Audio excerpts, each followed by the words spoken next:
Kaip pasikeitė namai? Lūžis buvo 2017 metai. Mano toks Labas Šilainiai projektas buvo tuomet ir tiesiog per bibliotekas, per mokyklas ėjau ir rinkau Šilainių aktyvistus. Kaip tu pati augi ir tobulėjai? Labai daug mokiausi ir mačiau jos pavyzdį, jos vadovavime. Aš dažnai pasakoju apie ją Vilniečiams, kurie klausia, tai kaip čia jūs tam Kaune gyvenat?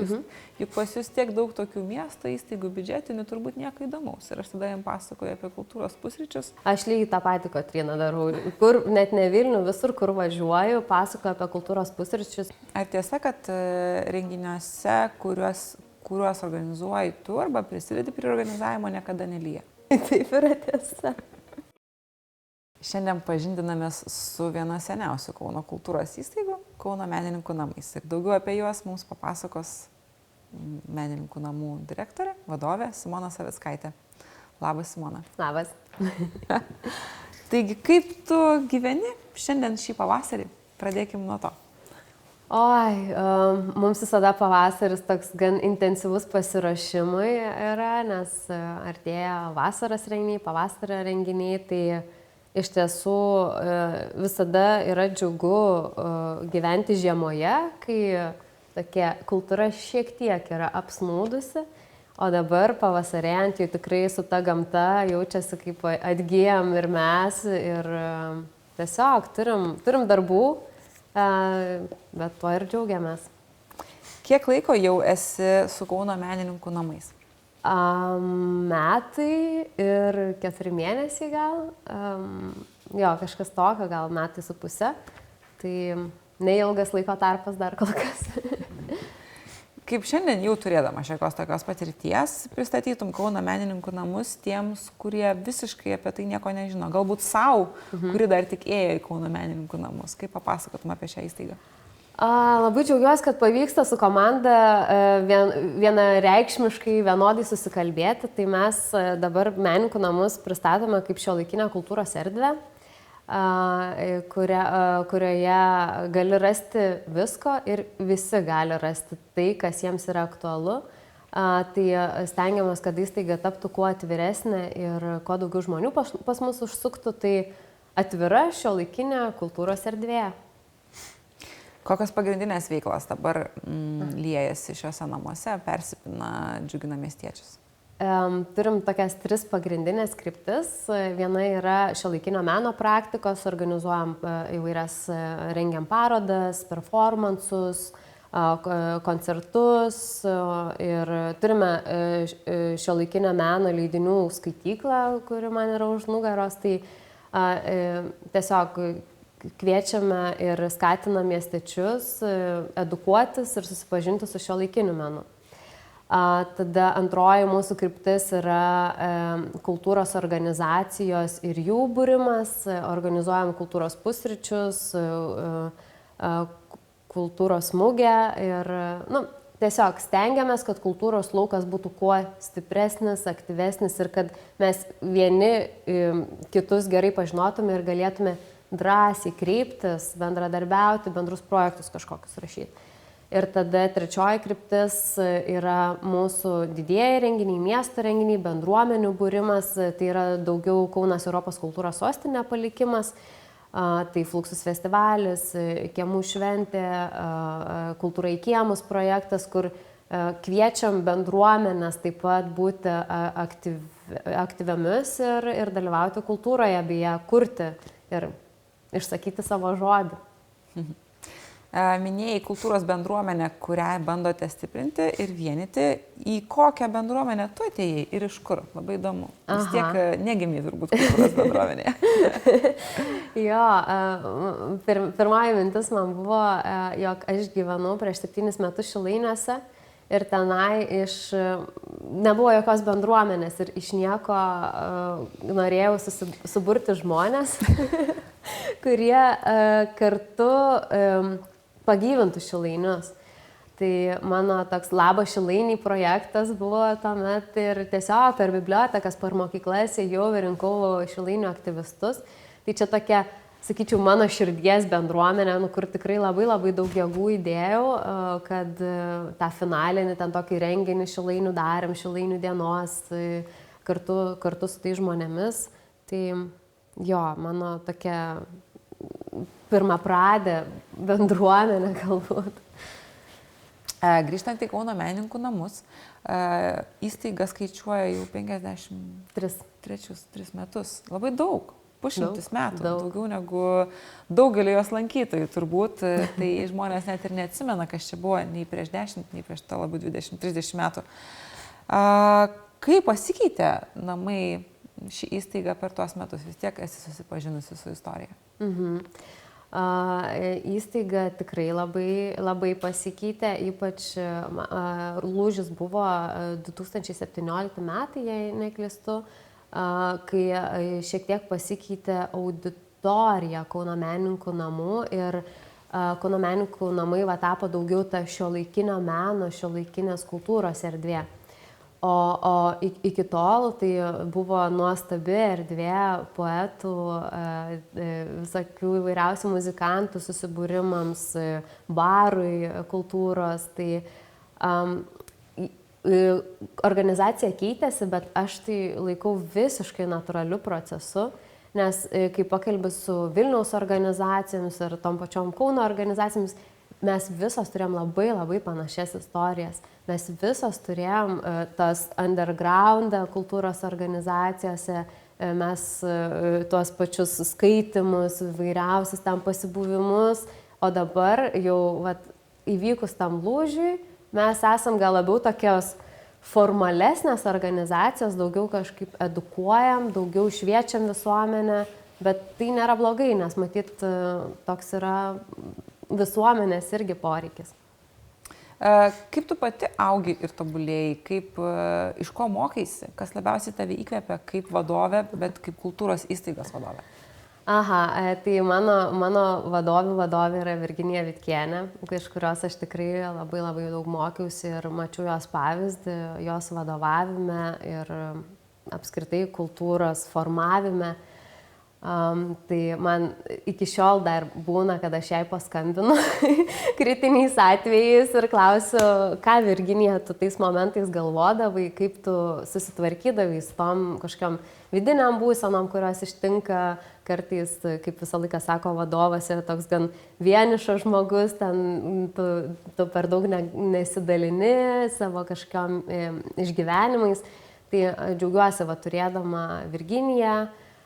Ir taip pat gal paminėčiau, puikiai dabar sutarėme su Kauno kultūros centru, su direktorė Erika, tai man irgi yra tokie kaip ir terapiniai kartu susitikimai su ja, bet tuo pačiu ir tokie profesinio augimo susitikimai, kai pabūni su savo lauko žmogumi ir tu toliau kažkaip įgauni jėgų judėti tolyn.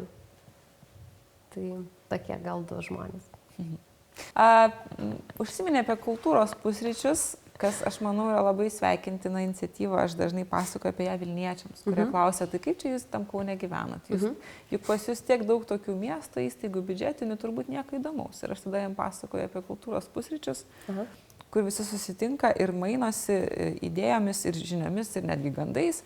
Ir jie būna labai nustebę, sako, kokia gera idėja, kodėl mes Vilniuje tokios neturim. Kuo tau pačiai patinka jie?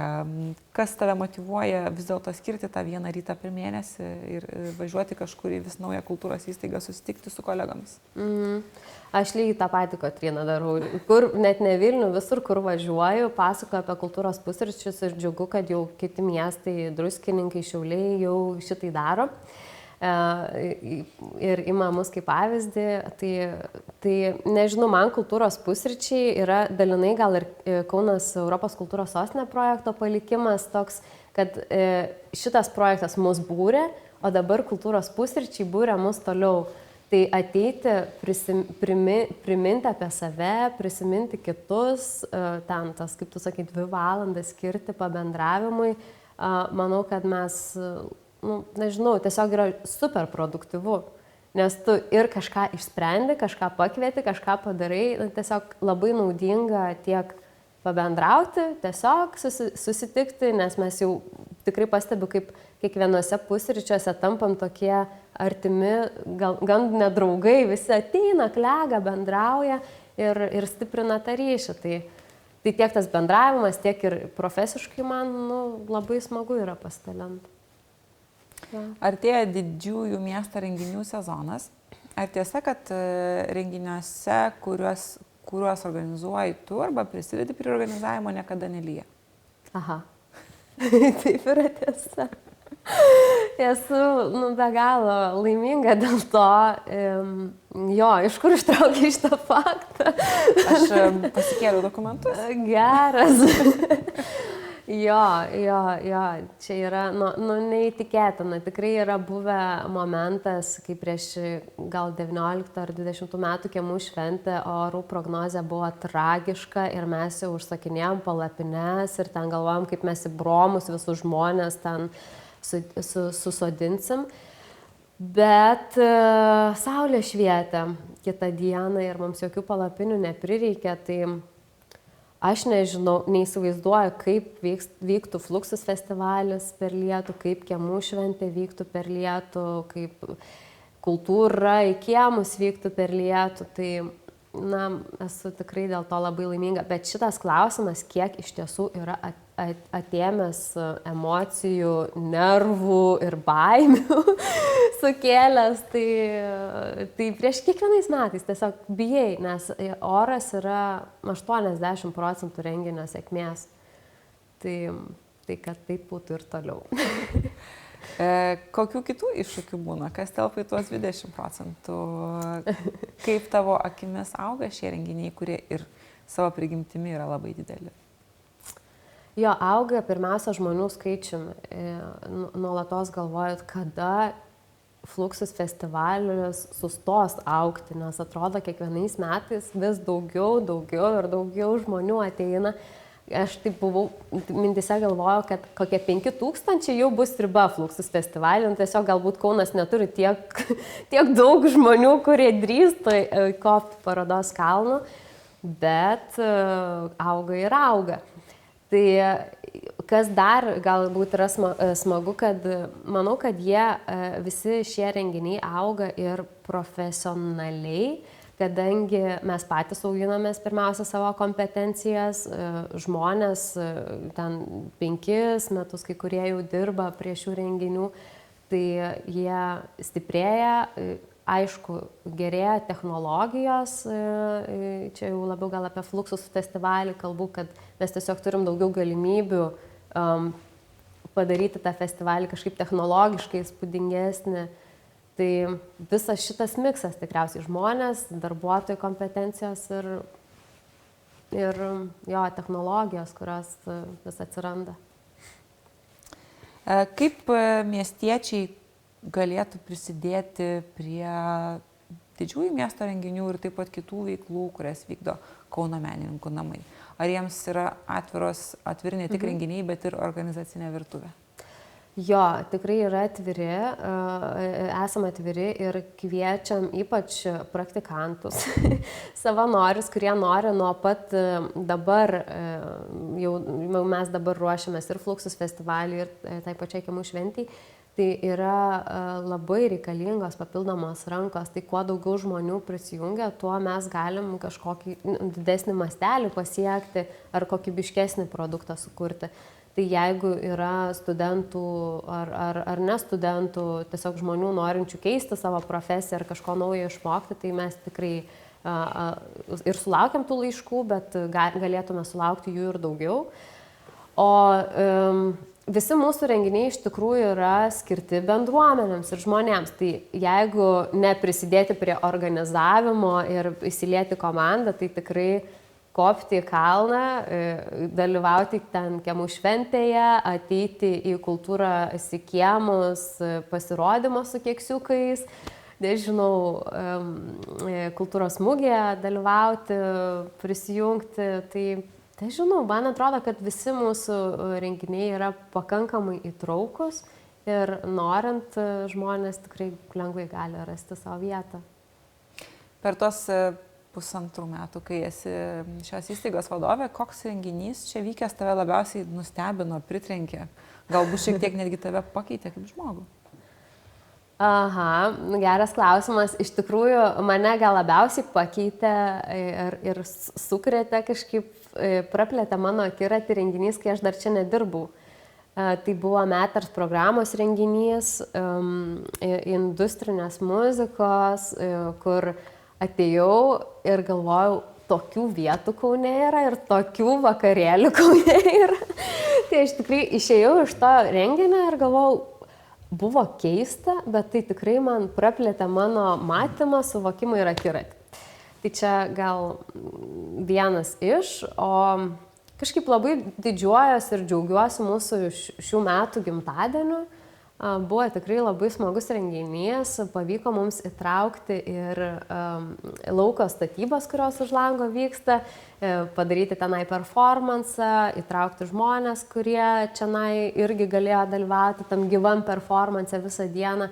Tai tokie nestandartiniai formatai, kurie truputį išverčia žmonės, išveda iš komforto zonos.